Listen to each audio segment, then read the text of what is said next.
we use a lot the video internally into our emails, to outreach and sales love, and also into our CRM, Salesforce.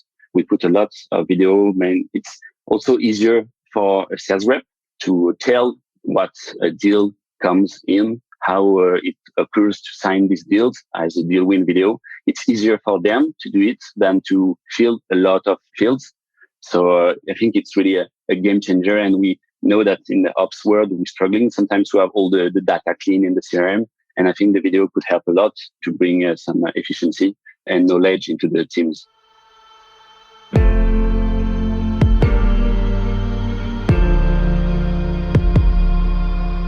This is Sales Ops Demystified, the #1 most downloaded podcast in sales operations.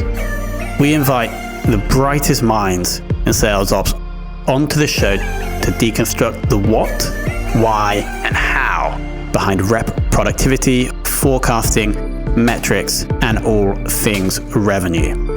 This podcast is brought to you by Ebster, a revenue intelligence platform used to identify risk in the pipeline and score customer engagement, and is sponsored by the Global Sales Operations Association and the UK Revenue Operations Network.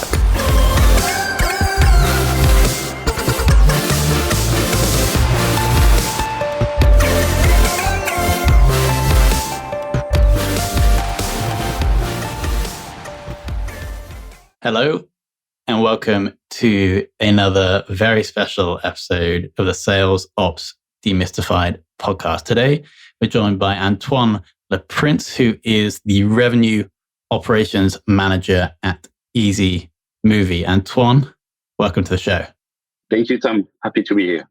So, from my research of you, it seems like your route into sales/revenue operations has actually been slightly different from other people we've had on the show. E.g., I see like an investment VC background, which I think is quite interesting. I'd like to ask why you came over into revenue operations from like the finance or investment world.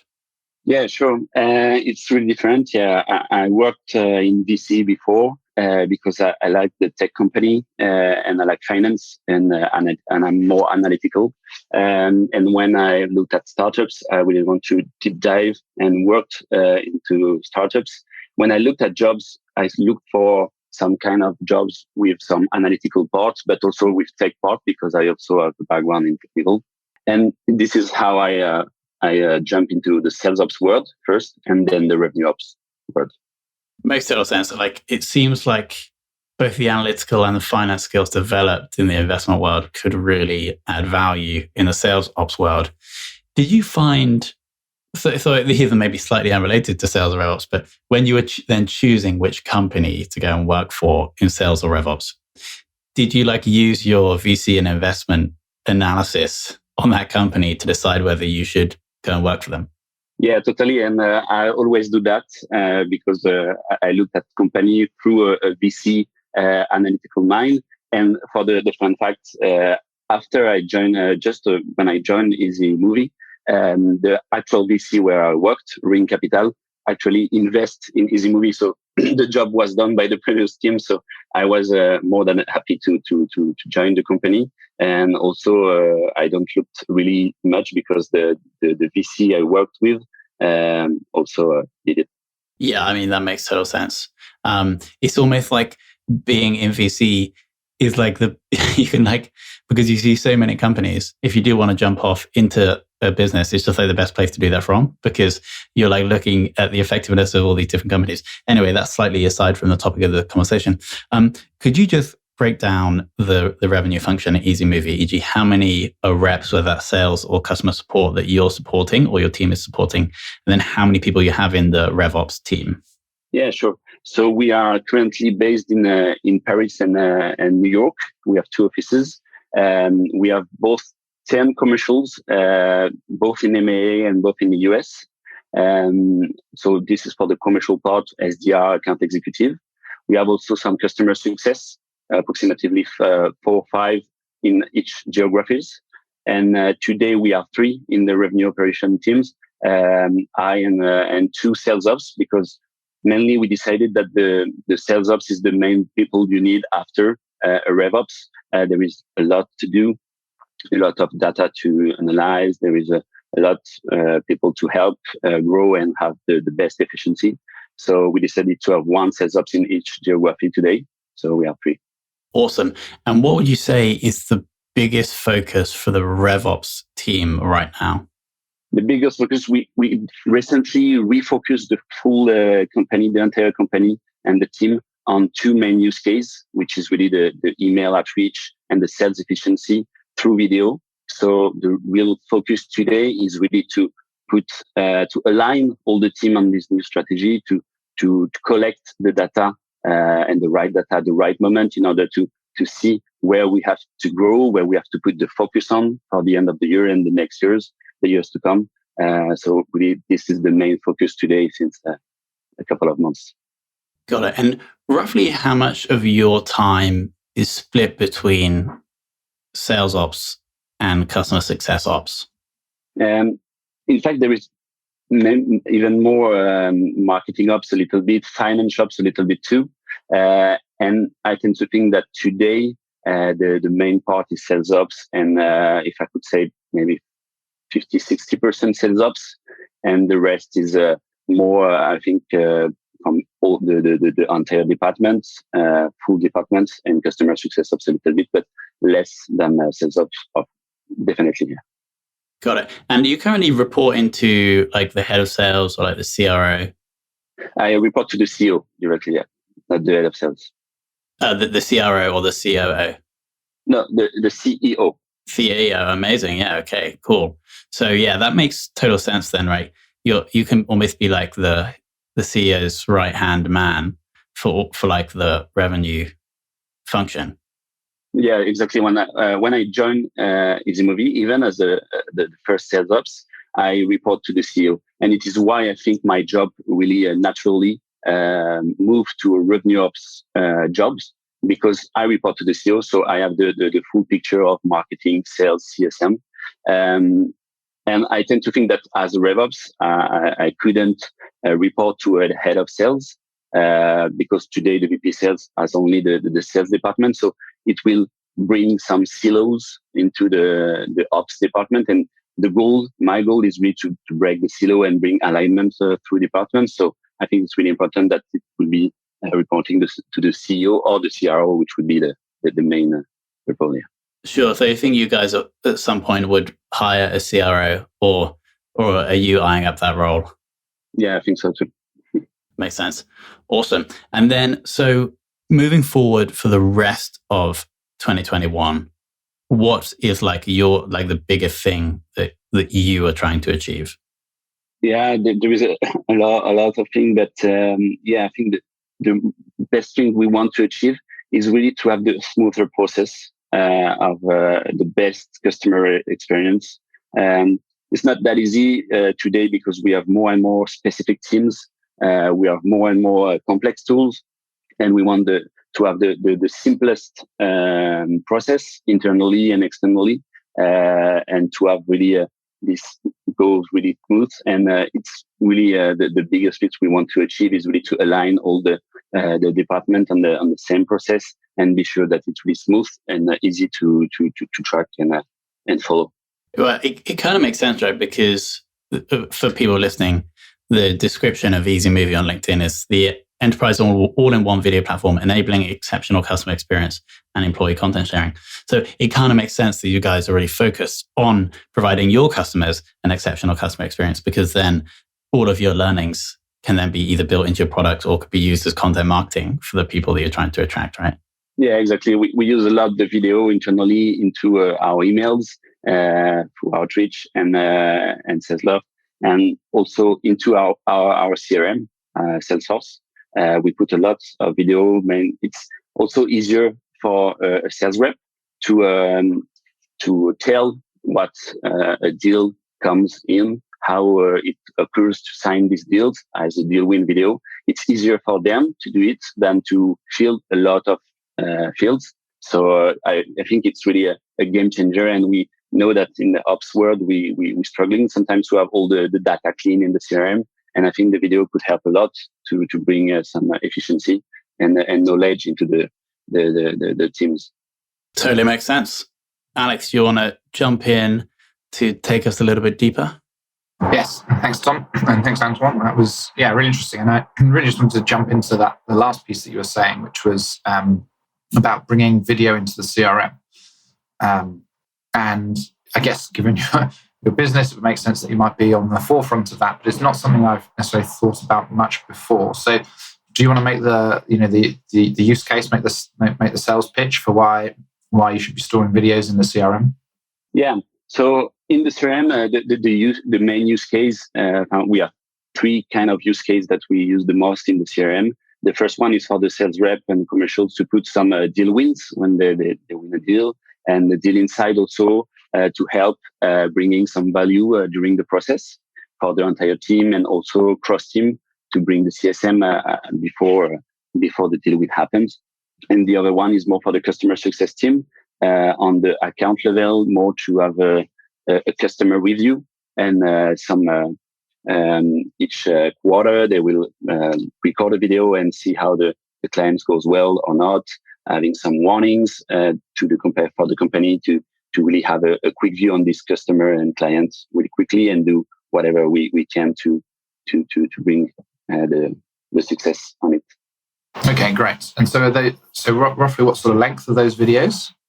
We try to do it really quick, short, and simple, because we provide templates. So it's really a template video in order for everybody to know what we're talking about at each moment. And we try to do less than 3 minutes for having more impact of the video. Okay, thanks. And I suppose my question, so I've done a bit of data storage in CRMs, both around things like handover from sales winning deals to CS, also the QBR process, as you talked about CS, and it's certainly, you can see it becoming burdensome, and recording a short video can make it more helpful for the team member. How do you balance that with the kind of the reportability and the sort of the data insights you could have got if you put things into certain fields? Do you do a hybrid approach, or have you thought about that at all? Yeah, no, it's true that we do less data on the video. We have analytics on the video, so who looked at the video, how many people, how long. We also worked on a transcript in order after to work on the words and everything. But yes, we still use the field in Salesforce in order to have more reporting phases and more reporting analytics on data. So we do both. I think it's not the same. I think during the process, the sales rep have to fill in the object in Salesforce, the field, because it helps him going through the process. And after, at some key points and key stages, he will record a video, because it will be more smoothly, and because a lot of people in the company won't go into each field, because this is really sales oriented. If you want a customer success to have a look, it's better to have it in video than to go through different fields. But after, for the ops team, and I think for the managers in sales, it's really important to work with the field. So I think it depends on who people will have a look, and if it's more sales oriented or more on the company knowledge. Great, and that makes a lot of sense. And I think the way I'm sort of processing this now, I think it's a really great way to make you think, what needs to be as a field in the CRM so we can report on it, and what have we just been bringing in because we felt we had to record data and all that stuff. Can we not move that to a more engaging, easy to digest format that's easier, one, for the rep to record, and two, for the rep, or the follower, whoever it is, to digest? And so no, I really like that as an idea, and I think that helps push you towards being kind of lean and mean with what you're putting in your CRM, and helping reduce that kind of data paralysis when there's just too many things to look at, and so you don't really look at anything properly. I like that idea. Thank you. The other thing that was interesting is you were just talking about reporting into the CEO, and how you think obviously reporting into the head of sales would very much skew you to sales ops rather than revenue ops. And What else have you tried to do to help, as you said, to break up those silos and to help have that kind of unified workflow? To unify, I think the role also of the RevOps is really to have the entire view of the full process and being involved in all the department meeting, because sometimes some departments, some VP on each department want to implement a new process, a new task, and to have always the view as the impact that could have on other departments is really important. So I think the main way is really to be involved on everything, to be sure that there is no silos, or if I could say breakdown of the passage during two teams, or because now we have a lot of specific teams. It's really difficult to bring the information on one way from marketing to sales, and the other way around is really difficult to have the feedback from the sales to the marketing. So it's always to have this in both ways. Sure, that's really helpful. Thank you. And do you have any examples of where maybe someone, either from sales or marketing or CS, has come to you with an idea that might have been great on the face of it, but actually was going to negatively impact the other teams, and how you help to solve that? Sometimes it's really to bring the information and then to put the tools on the table. I don't have a specific example today, really, where there is a huge impact, because we still have not a huge company, and we are really agile. So we deploy really. I said there could be an impact. We have to talk with the CEO, and we just bring it to the table and go very fast. So I think today we are lucky to do it really quickly. Sure, no, that makes sense. Great. And then, so really just the last kind of question from me, which was, is there anything that just generally that you want to share, any sort of insights that you have into the world of RevOps, maybe where things you think are heading in the future, anything that you've got that might be a sort of a controversial opinion that a best practice that's maybe no longer best practice anymore, anything like that. Really, the floor is open to you for anything you think that's really interesting to share with the audience. Yeah, no, I think there is one thing that it's not an easy one to address is really the organization of the RevOps team through geographies. I think it's not that easy when you have maybe the central team in one country, and after you have some people, some sales ops in other countries. Whether you decide to have to split the team and having the sales ops, for example, in the US to report to the country manager of the VP sales, or the other way around, the sales ops to report to the RevOps in another country. I think it's not an easy one. It depends a lot of the organization, on the people in place, etc. We started with a split company, and I think it doesn't work very well. And we go now more on the central way with, of course, a lot of interaction with the country manager and VP sales. But I think this is one thing we do, and it doesn't work very well. And I think it's not the easy one, but on my side, it was not the best to split the two, and better to have a central team, and after to work with the country. Okay, thanks very much. That's really interesting. And I've seen certainly the issues with geography and how you manage resources, and there's pros and cons both ways. So I manage a team that's exclusively based in the UK. We've got a large number of our customers on the West Coast, and it just means that your working hours get quite stretched, but at least you're all on the same page. So it'd be interesting to sort of see more ways of solving that, other than just being able to add the headcount to build up teams and in across continents, and really work out a good way to do that for sort of smaller growing businesses. But thank you very much for that. Tom, do you want to come back and join us? Yep, here we go. Antoine, the final and most important question is, who in the world of RevOps would you most like to take for lunch? Yeah, I think Rosalind Santana is a master in the RevOps world. I loved because she shared a lot in LinkedIn. And what is great is not always a full article, which sometimes it's long. It's really some quick tips, and it's really really nice. And I think she mastered the ops word, so I would definitely like to have a lunch with her. What was the surname? Sorry, it was Rosalind. Rosalind Santa Elena. Resonance and Tylenol. Okay, amazing. Yeah, well, I haven't heard of her, but we'll definitely check her out.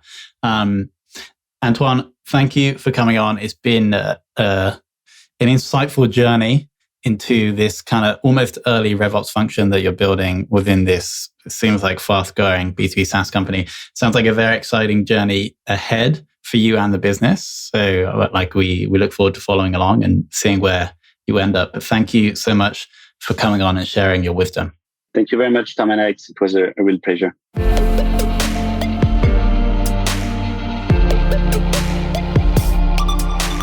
Thank you for listening to this episode of the Sales Ops Demystified podcast. If you are listening on a podcast listening application, then please subscribe, rate, and review. And if you have any questions about the show, if you know a guest, or if you have any questions about sales operations, just hit me up at tomhunt@ebster.com. That's tomhunt@ebster.com.